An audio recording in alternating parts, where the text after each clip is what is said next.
This is the Phone Scoop video review for the Motorola Q. The Q is, I'm sure you're all familiar, is Motorola's answer to the BlackBerry.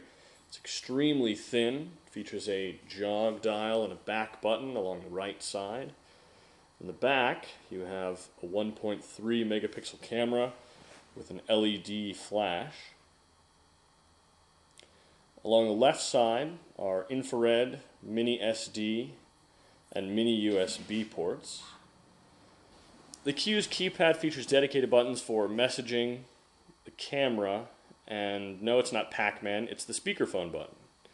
Starting from the home screen, pressing the dedicated message button, like so, will take you to the messaging screen, or an open message if that's what you last left off with. Pressing the camera button launches the camera application. And again from the home screen, pressing the Pac-Man or speakerphone button turns the speakerphone on and off. From the home screen, pressing the start button takes you to the main menu, where you can take advantage of the jog wheel's ability to scroll through every single item in the main menu without having to press a more button to move on. Any application or folder you'd like to open, you can simply push in on the scroll wheel.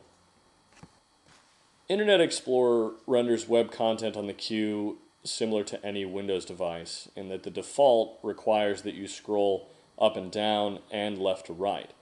However, Windows Mobile 5 has a superior implementation of the one-column view, which is accessed by selecting Menu, View, and One Column. This will stack the page's content top to bottom and allow you to simply scroll through all of it. While the jog wheel is a convenient way to scroll, the D-pad in the center of the Q does allow you to move significantly quicker.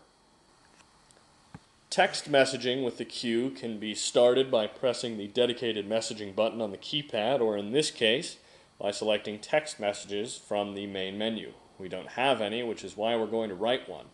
Instead of addressing it first, we're going to type out the content of the message. As I'm sure you can believe, we've typed these words a lot into the Q, which is why the type ahead appears so accurate.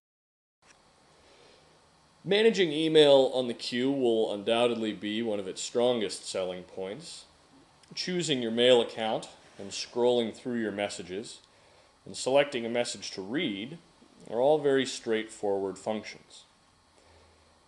However, once you go back to the home screen from an open message, you get trapped in an awkward Windows Mobile behavior. If you open up the messaging application again, it opens right up to that particular message.